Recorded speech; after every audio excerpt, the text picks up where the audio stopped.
아브넬이 이스라엘 장로들에게 말하여 이르되 너희가 여러 번 다윗을 너희의 임금으로 세우기를 구하였으니 이제 그대로 하라. 여호와께서 이미 다윗에 대하여 말씀하시기를 내가 내 종 다윗의 손으로 내 백성 이스라엘을 구원하여 블레셋 사람의 손과 모든 대적의 손에서 벗어나게 하리라 하셨음이니라. 아브넬이 또 베냐민 사람의 귀에 말하고 아브넬이 이스라엘과 베냐민의 온 집이 선하게 여기는 모든 것을 다윗의 귀에 말하려고 헤브론으로 가니라. 아브넬이 부하 20명과 더불어 헤브론에 이르러 다윗에게 나아가니 다윗이 아브넬과 그와 함께 한 사람을 위하여 잔치를 배설하였더라. 아브넬이 다윗에게 말하되 내가 일어나 가서 온 이스라엘 무리를 내 주 왕의 앞에 모아 더불어 언약을 맺게 하고 마음에 원하시는 대로 모든 것을 다스리시게 하리이다. 이에 다윗이 아브넬을 보내매 그가 평안히 가니라. 다윗의 신복들과 요압이 적군을 치고 크게 노력한 물건을 가지고 돌아오니 아브넬은 이미 보냄을 받아 평안히 갔고 다윗과 함께 헤브론에 있지 아니한 때라. 요압 및 요압과 함께한 모든 군사가 돌아오매 어떤 사람이 요압에게 말하여 이르되 넬의 아들 아브넬이 왕에게 왔더니 왕이 보내매 그가 평안히 갔나이다. 요압이 왕에게 나아가 이르되 어찌하심이니까? 아브넬이 왕에게 나왔거늘 어찌하여 그를 보내 잘가게 하셨나이까? 왕도 아시려니와 넬의 아들 아브넬이 온 것은 왕을 속입니다. 그가 왕이 출입하는 것을 알고 왕이 하시는 모든 것을 알려 함이니이다. 요압이 다윗에게서 나와 전령들을 보내 아브넬을 쫓아가게 하였더니 시라 우물가에서 그를 데리고 돌아왔으나 다윗은 알지 못하였더라. 오늘 이 사무엘하 3장 17절 이하는 이제 어제 이제 북이스라엘 사울의 집에 있던 이 군대 장관 아브넬이 이스보셋과 갈등을 일으키면서 이제 본격적으로 이제 북이스라엘 전체 사울의 집안을 다윗에게 넘기려고 작심을 하고 이제 장로들을 설득합니다.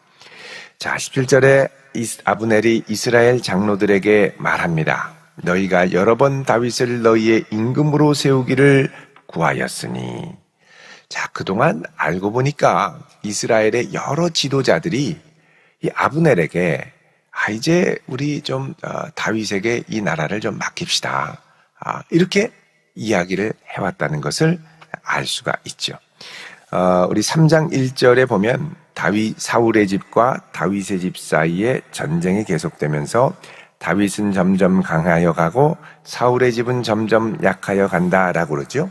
자, 이거 보면 하나님이 함께 하시는 손길을 이제 북이스라엘의 지도자들도 사울의 집안의 지도자들, 장로들도 다 보고 마음으로는 알고 있었다는 것을 우리가 짐작할 수 있습니다. 자, 알고 있었는데 이제 이 얘기도 했었어요.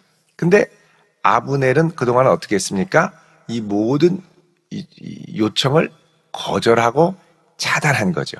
그러면 안 된다. 너 그냥 있어라. 가만히 있어라. 이렇게 얘기를 한 겁니다. 자, 그런데 이제 아브넬이 허락을 하죠. 18절에. 이제 그대로 하라. 그러죠. 이제는 하자는 거예요. 이제는.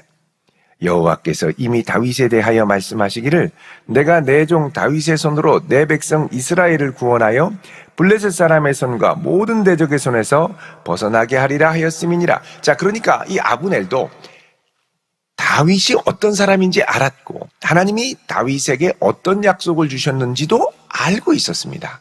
근데 왜 사실 이스보셋을 세우고 분리시킨 사람이 누구였느냐? 아브넬이었거든요. 알고 있는데 왜 그러느냐는 거죠. 가능한 좀 잘 설득을 해서 통일왕국을 자연스럽게 이루면 좋은데 왜 막고 못하게 했느냐는 겁니다. 그것은 자신이 인자 자리를 놓치고 싶지 않아서 그렇습니다. 자기 개인의 야망 때문에 그 자리를 고수하고 지킨 것이죠. 자기의 존재감이 없어지니까 사울 왕의 삼촌으로 딱 그 자리를 지키고 있었는데 왕이 죽으니까 자기 위치를 어떻게라도 유지하기 위해, 그러니까 호수아비 같은 이스보셋이라도 세운 것은 자기를 위해서 세웠던 겁니다. 그러니까 마음에는 뭐냐? 내가 여기를 떵떵거리고 지내야겠다. 이런 야심이 있었던 거죠. 근데 시간이 갈수록 내 야심을 지키려고 끌고 갔는데 점점 성과가 좋지 않고 기울어지고 다윗의 군대에 점점 패하게 되고 게다가 이스보셋이 자꾸 자기를 성가시게 하고 그러니까 마침내 이렇게 이야기를 한 겁니다. 그리고 그 배후에는 뭐가 있느냐? 내가 다윗 왕가로 넘어가서 2인자 자리를 계속해야지. 그러니까 자기의 위치 보전이 가장 큰 우선순위로 앞섰을 가능성이 크다는 것이죠. 19절에 이제 아브넬이 또 베냐민 사람의 귀에 말하고, 자 이제 이스라엘에 이제 여러 사람들이 있는데 베냐민 사람의 귀에 말한다. 여러분 이 베냐민 사람 어디냐면 사울이 속한 지파가 베냐민 지파입니다. 그러니까 북이스라엘의 이제 북쪽에 사울 집안의 이제 실권, 강력한 영향력을 갖고 이들이 동의를 해줘야, 사울 집안 사람들이 동의를 해줘야 이제 통일이 될 수 있으니까 이제 베냐민 사람들에게 가서 그들에게 이야기를 하고, 아브넬이 이스라엘과 베냐민의 온 집이 선하게 여기는 모든 것을 다윗의 귀에 말하려고 헤브론으로 가니라. 자, 마침내 다 설득이 돼서 여기 보면은 이스라엘과 베냐민의 온 집, 여기 베냐민 지파가 아니라 베냐민의 온 집이라고 그러죠. 이 베냐민의 집이라는 건 뭐냐면 사울 왕조의 사람들을 말합니다. 사울 왕의 주변. 그러니까 사울 왕에게는 7명의 왕자들이 있었고 이 7명의 왕자들 중에 이제 모두가 동의를 해야 이들이 이제, 왜냐면 사실 이 사울 왕조가 이렇게 버티다가 나중에 무력과 전쟁의 충돌로 인해서 통일이 되면 어떻게 되냐면 이 왕자들은 다 죽임을 당할 가능성이 큽니다. 그러니까 그러지 말고 평화롭게 하고 너희도 신분들을 보장받고 그리고선 우리가 통일을 자연스럽게 이루자. 이런 일종의 이제 그 암묵적인 거래가 있었을 것이죠. 자, 그래서 이 이야기를 다 설득하고, 그러니까 북쪽 사람들을 다 설득한 거 보면 확실히 아브넬은 모든 것의 실권자였습니다. 사울 다금가는 실권자. 근데 이미 알고 있었는데 그동안 이제 북쪽에 있는 이스라엘 사울 집안 사람들 모두 통일되는 걸 이제 막은 거죠. 그러니까 다른 말로 하면 이거를 가로막고 있었던 사람이 누구냐? 아브넬이었다는 겁니다. 그러니까 어떻게 보면은 가장 큰 걸림돌이었던 사람이 또 다른 소망과 야망을 위해 대의 명분, 통일이라는 명분으로 다윗에게 가는 것이죠. 자, 20절에 아브넬이 부하 20명과 더불어 헤브론에 갑니다.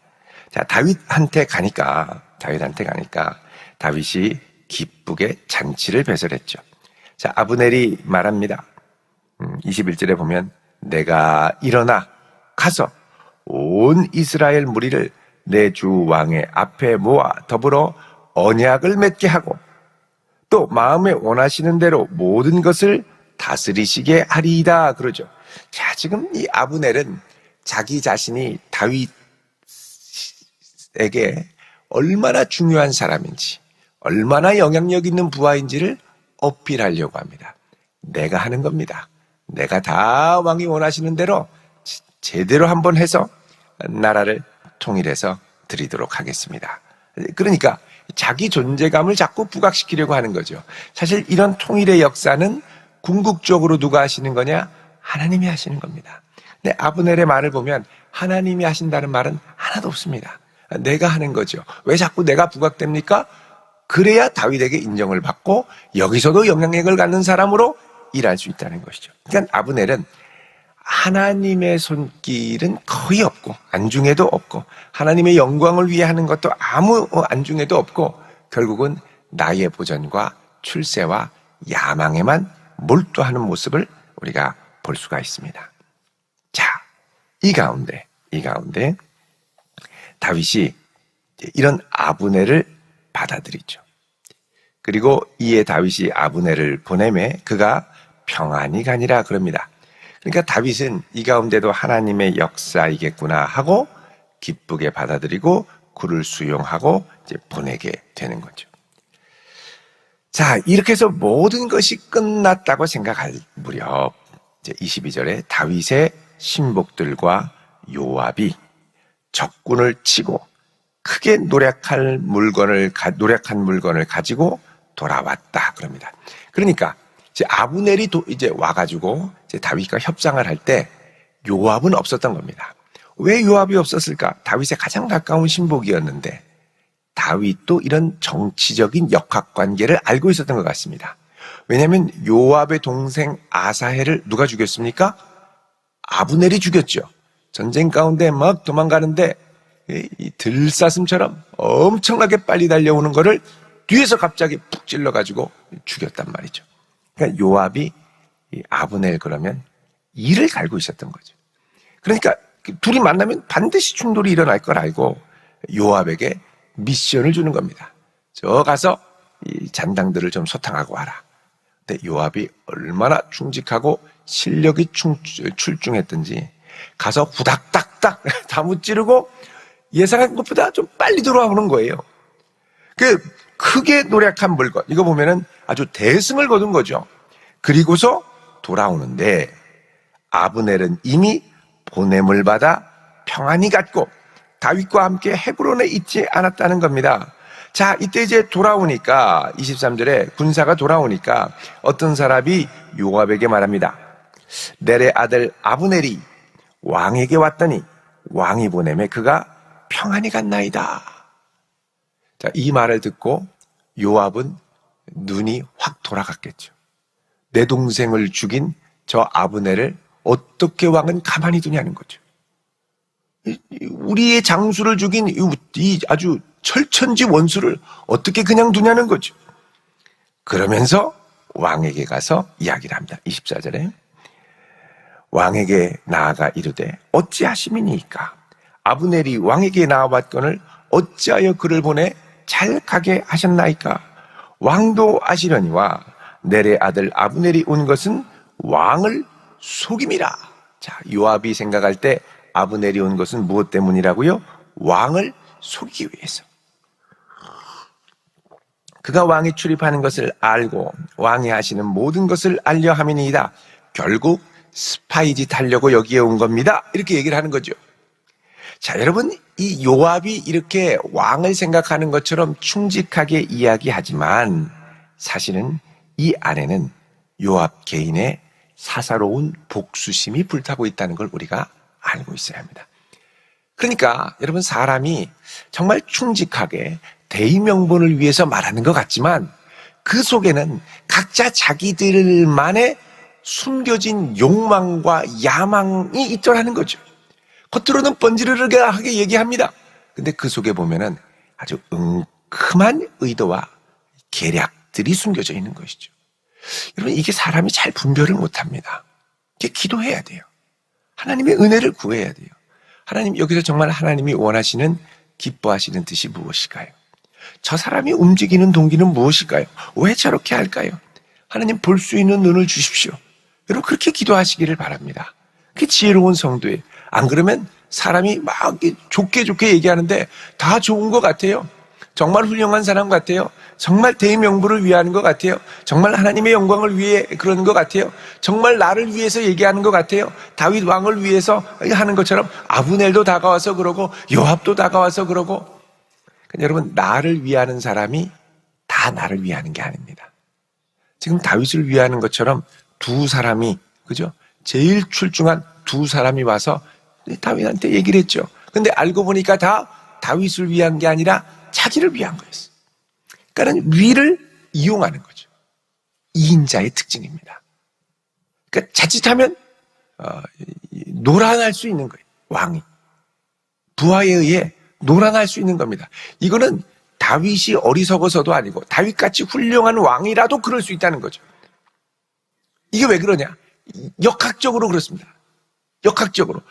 왕은 명령을 내리면 그 명령을 실제 실행하는 자는 2인자이기 때문에 2인자가 돌아가다 보면 2인자가 상황을 파악하고 2인자가 주변을 알고 하니까 보고하고 실제로 행할 때 위에 있는 리더의 눈을 얼마든지 가릴 수 있는 게 이인자라는 것이죠.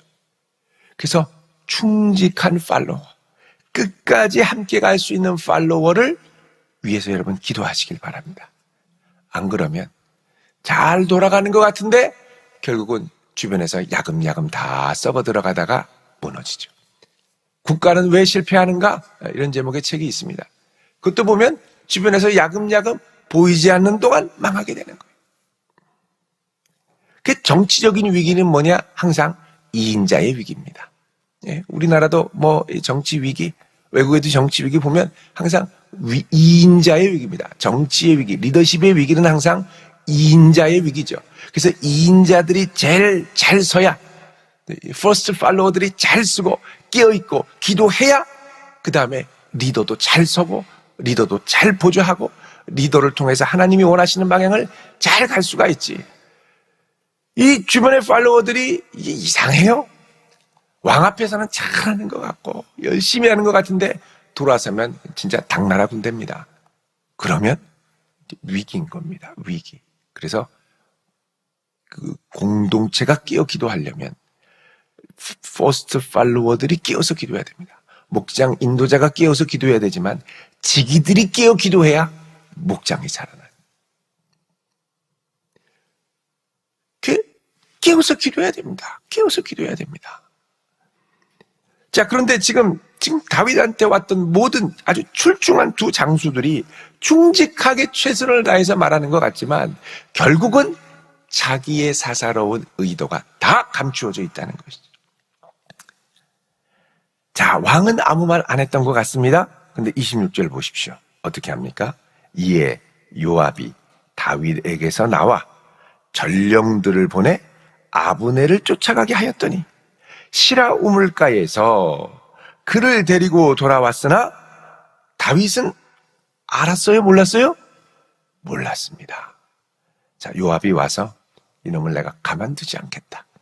그리고서 다윗 허락도 받지 않고 자기 마음대로 전령을 보내서 아브넬에게 가서 그를 데리고 다시 돌아오라고 한 거죠. 요압이 오라고 그랬으면 안 왔을 겁니다. 아마도 다윗의 핑계를 댔을 겁니다. 아, 폐하가 잠깐 너를 좀 보기를 원하시는 것 같다. 뭐 이런 식으로 하여간 이때 돌이키는 거죠. 결국 왕이 시키지 않은 것, 그를 내 욕심대로 끝장내려고 하는 겁니다.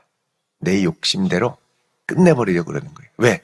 요압에게도 하고 싶은 욕망이 있고 인자이기 때문에 많은 권한과 책임이 주어지죠. 내게 이것은 왕 앞에 쥐도새도 모르게 할 수 있는 일이면 쥐도새도 모르게 하는 겁니다.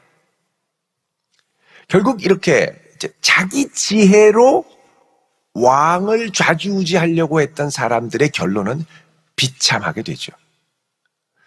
이걸 이제 어떻게 보면 각자의 모략입니다. 모략은 그럴듯하지만 속이는 걸 말하죠. 근데 이 모략은 결코 하나님의 뜻을 이룰 수 없습니다. 예전에 이단들이 모략을 쓰자 이러면서 거짓말을 밥 먹듯이 한 적이 있었죠. 그 근거가 뭐냐? 로마서 3장 7절입니다. 여러분 한번 보십시오. 로마서 3장 7절. 로마서 3장 7절. 자, 7절 한 절만 읽겠습니다. 242쪽 시작. 그러나 나의 거짓말로 하나님의 참되심이 더 풍성하여 그의 영광이 되었다면 어찌 내가 죄인처럼 심판을 받으리요? 아, 이것만 보면 야, 거짓말을 해서라도 하나님께 영광만 되면 괜찮겠구나, 심판받지 않겠구나 라고 생각할 수 있죠. 그래서 이 구절을 갖고 거짓말을 해도 된다, 속여라, 나중에 하나님께 영광이 되는 거니까, 우리 이단단체에 돌아오면 그게 영광이 되는 거니까 어떻게든 수단 방법을 가리지 않고 그럴듯하게 속이고 너의 정체를 말하지 말고 돌아오도록 해라, 그렇게 얘기를 하죠. 그렇게 하니 그런데 8절에 보면요, 또는 그러면 선을 이루기 위하여 악을 행하자 하지 않겠느냐. 그러면 이 말이 선을 이루려고 악을 행하자 이런 말이냐? 거짓, 사기, 모략, 이거 거짓으로 이렇게 얘기하고 다가가고 의도하고 상황극을 꾸미고 이러면서 행하자 하지 않겠느냐 라고 어떤 이들이 이렇게 비방하여 우리가 사도 바울 일행이 이런 말을 한다고 하니, 그러니까 이 말은 뭐냐면 다른 이 사도 바울을 미워하는 이들이 사도 바울 일행을 향해서 저 거짓말쟁이 어떻게든 모으러 가나 도로 가나 하나님께 영광만 된다고 하면서 악한 행동도 하고 거짓말도 하고 심판 안 받는다고 그러고 이렇게 얘기하지만, 이렇게 비방한다고 말하는 그들은 8절 끝에 정죄받는 것이 마땅하니라. 이 말은 잘못된 말이라는 겁니다. 그러니까 모략 자체가 잘못된 말이라는 거죠. 그런 모략은 없다. 거짓이 통하는 게 아니라는 거예요. 거짓으로 가면 안 된다는 거예요. 자, 아브넬도 그럴듯하게 얘기하고 요압도 그럴듯하게 얘기하고, 그러나 알고 보니 숨은 욕망을 갖고 리더를 움직이기 위한 계략이었습니다. 그래서 우리는 공동체 리더가 될 때는 이제 퍼스트 팔로워들을 위해 기도해야 되고요. 그 다음에 퍼스트 팔로워는 공동체의 리더를 위해 기도하며 하나님 앞에 숨김없이 끝까지 충성하도록, 끝까지 자기의 마음과 중심이 일관되도록 기도해야 됩니다. 그렇지 않고는 우리는 어디든지 하나님이 부르신 그곳에서 하나님의 뜻을 충실하게 순종하며 그분의 뜻을 이루어갈 수가 없습니다. 여러분, 이 지혜를 갖고 우리가 있는 어느 곳에서든지 끝까지 주 앞에 충성된 일꾼으로 설 수 있기를 주님의 이름으로 축원드립니다. 기도하겠습니다. 거룩하신 아버지 하나님, 우리에게 은혜를 더하사 복된 이들을 붙여주시고 우리의 개인의 사사로운 욕심과 욕망이 아니라 하나님의 나라와 의를 위하여 함께 달려가는 저희들 되도록 은혜를 더하시고 그런 사람들을 붙여주시고 또 그런 사람이 되도록 저희들을 변화시켜 주옵소서. 예수님의 이름으로 기도드립니다. 아멘.